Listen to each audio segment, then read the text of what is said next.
اب ہے طواف، انواع الطواف، طواف کی اقسام۔ طواف کی 5 اقسام ہیں۔ نمبر 1 طواف قدوم۔ قدوم کا لفظ قدم سے ہے، قدمہ کا مطلب ہوتا ہے آگے آنا۔ یا طواف تحیہ، تحیہ کس کو کہتے ہیں؟ سلام کرنا۔ یا طواف ورود، ورود کا کیا معنی ہوتا ہے؟ وارد ہونا، یعنی مکہ میں آتے ہی جو طواف کیا جائے وہ کیا ہے؟ طواف قدوم۔ دوسرا ہے طواف عمرہ، عمرے کی نیت سے جو طواف کیا جاتا ہے۔ تیسرا ہے طواف افاضہ یا طواف زیارت یا طواف حج، یہ ایک ہی طواف کے نام ہے۔ کون سے؟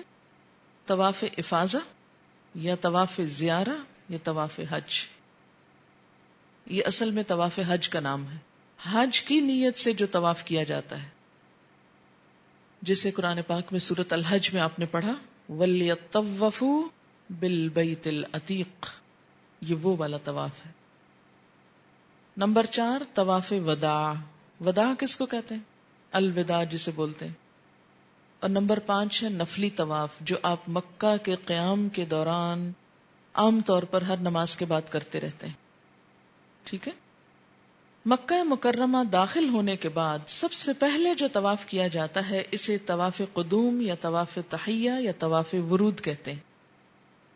عن ابن عمر رضی اللہ عنہما فقد حج رسول اللہ صلی اللہ علیہ وسلم فطاف بالبیت قبل ان یأتی الموقف، رواہ مسلم۔ حضرت عبداللہ بن عمر رضی اللہ تعالی عنہ سے روایت ہے کہ رسول اکرم صلی اللہ علیہ وسلم نے حج ادا کیا اور عرفات جانے سے قبل طواف تحیہ ادا کیا، اسے مسلم نے روایت کیا ہے۔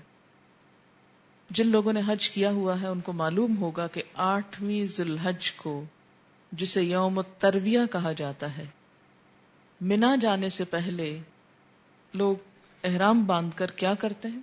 پہلے طواف کرتے ہیں۔ یہی طواف ایک طرح سے اس سنت میں ہے، اس طریقے کو فالو کرتے ہوئے جو آپ صلی اللہ علیہ وسلم نے اختیار کیا۔ کیا؟ کہ پہلے طواف کر کے پھر منا کی طرف روانگی۔ طواف قدوم مسنون ہے، واجب نہیں ہے، لازم نہیں ہے، لہٰذا اگر کوئی شخص مکہ جانے کی بجائے سیدھا منا چلا جائے یا عرفات چلا جائے تو اس پر کوئی دم یا فدیہ نہیں ہے۔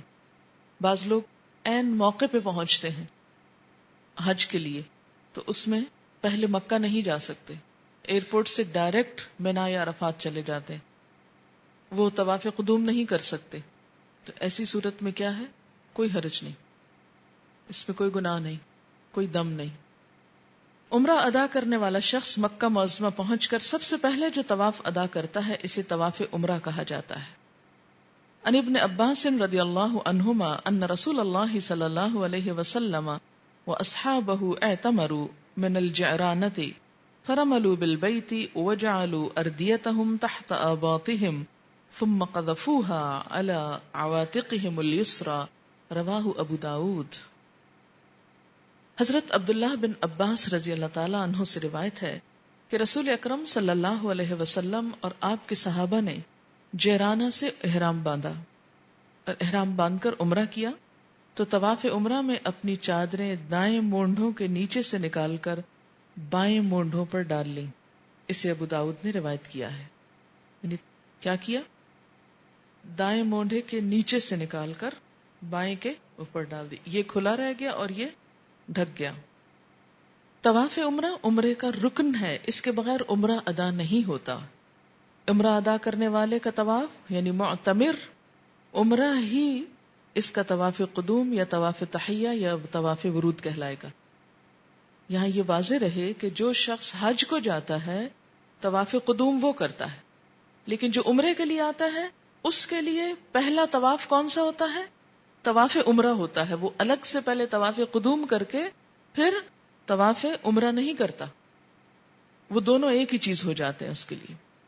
10 ذی الحج کو منا میں قربانی کرنے کے بعد مکہ مکرمہ آ کر بیت اللہ شریف کا طواف کرنا فرض ہے، اسے طواف افاضہ یا طواف زیارہ یا طواف حج کہتے ہیں، جسے قرآن پاک میں کیا آتا ہے وَلْيَطَّوَّفُوا بِالْبَيْتِ الْعَتِيقِ۔